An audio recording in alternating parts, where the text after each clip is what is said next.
दीवाने हैं दीवानों को ना घर चाहिए ना दर चाहिए।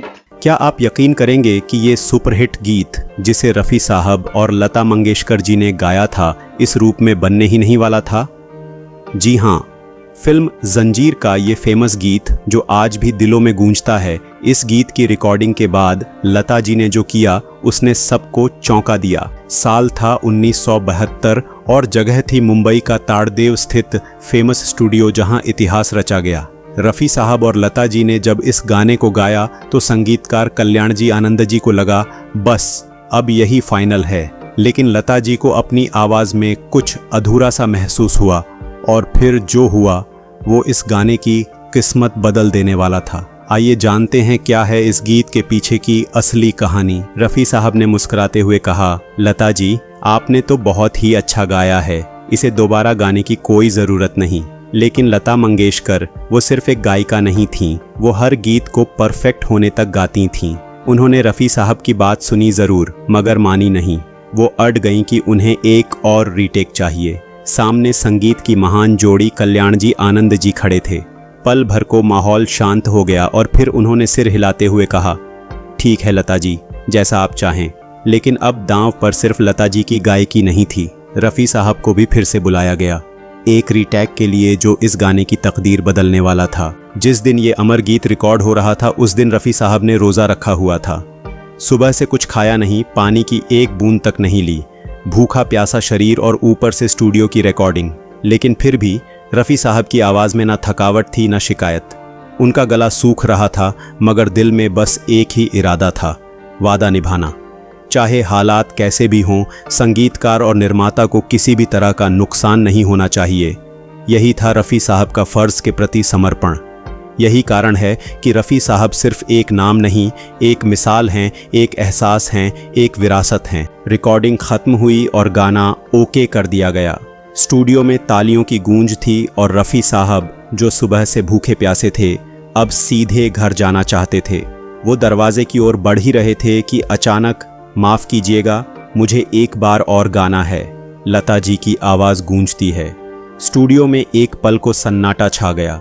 कल्याण जी आनंद जी चौंक गए। वो लता मंगेशकर को नाराज़ नहीं करना चाहते थे, आखिर वो भी संगीत की देवी थीं। लेकिन रफ़ी साहब वो थके हुए थे, बेहद थके हुए। रोज़े की हालत में उन्होंने अपनी सारी ऊर्जा दे दी थी उस गाने को और अब एक और रीटेक। उनका चेहरा देखकर साफ लग रहा था वो अब इस गाने को दोबारा गाने के मूड में बिल्कुल नहीं थे। रफ़ी साहब उन कलाकारों में से थे जो कभी भी संगीतकारों को ना नहीं कहते थे। अगर ज़रूरत पड़े तो वो खुद कहते, एक रीटेक और कर लेते हैं। लेकिन उस दिन बात कुछ और थी।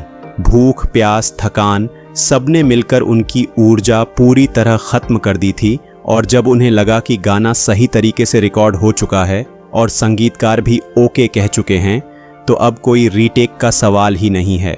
उनके मन में यही सवाल था, जब सब कुछ ठीक है तो फिर इस रीटेक की ज़रूरत क्यों। ये रफ़ी साहब की ना नहीं थी, ये एक थके हुए फनकार का मौन विरोध था जिसने अपने फ़र्ज को पहले ही निभा दिया था। रफ़ी साहब ने साफ कह दिया, अब मैं कोई रीटेक नहीं दूंगा। इतना कहकर वो स्टूडियो के गेट की ओर बढ़ने लगे। हर कदम जैसे कह रहा था, अब बस, अब आराम चाहिए।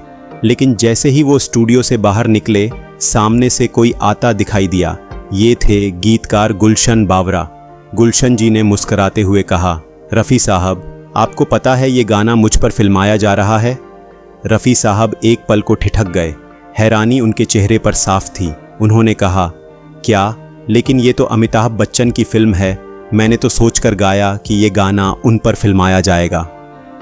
अब सोचिए, रफ़ी साहब ने जिस भाव जिस अंदाज से ये गाना गाया था वो अमिताभ बच्चन को ध्यान में रखकर था और अब पता चला कि गाना गुलशन बावरा पर फिल्माया जाएगा। गुलशन बावरा मुस्कुराए और बोले, नहीं रफ़ी साहब, ये गाना तो मुझ पर फिल्माया जाएगा। ये सुनते ही रफ़ी साहब जैसे ठिठक गए। उनका चेहरा एक पल के लिए जैसे सुन्न हो गया। उन्हें यकीन नहीं हुआ क्योंकि उन्होंने तो इस गाने के हर सुर, हर एहसास को अमिताभ बच्चन के अंदाज, उनके चेहरे के भाव, उनके अंदाज़े बयां को ध्यान में रखकर गाया था और अब उन्हें पता चला कि वो गाना गुलशन बावरा पर फिल्माया जाएगा। दोस्तों, आप जानते हैं रफ़ी साहब जब भी गाना रिकॉर्ड करते थे तो बस गीत ही नहीं गाते थे, वो उस अभिनेता की रूह को अपनी आवाज़ में उतार देते थे। वो गायक नहीं, किरदार बन जाते थे और इस बार वो किरदार गलत हो गया था। एक सच्चे कलाकार को ये गलती मंजूर नहीं थी।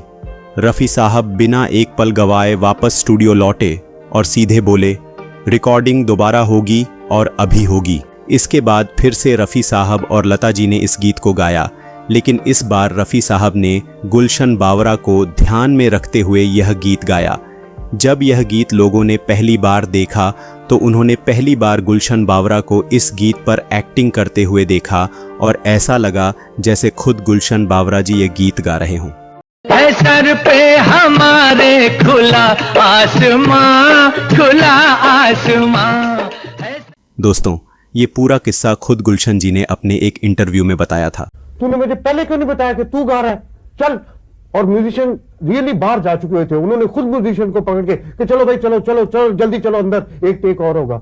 और उसके बाद उन्होंने 2 टेक, जैसे मैं थोड़ा सा आवाज वो उनमें, एक तो बहुत अच्छी चीज थी कि जिस हीरो के लिए वो गाते थे लगता था कि ये उसी की वॉइस है। तो आप ये गाना सुनेंगे तो लगता है कि गुलशन बावरा स्टाइल का ही उन्होंने गाया। तो दोस्तों, यह था कमाल रफ़ी साहब का और संगीत के प्रति उनके प्रेम और लगन का। दोस्तों, आप कमेंट ज़रूर करना कि आपको ये वीडियो कैसा लगा। अगर वीडियो पसंद आया हो तो इस वीडियो को लाइक करें, अपने दोस्तों के साथ शेयर करें और ऐसी और वीडियो देखने के लिए इस चैनल को सब्सक्राइब ज़रूर करें।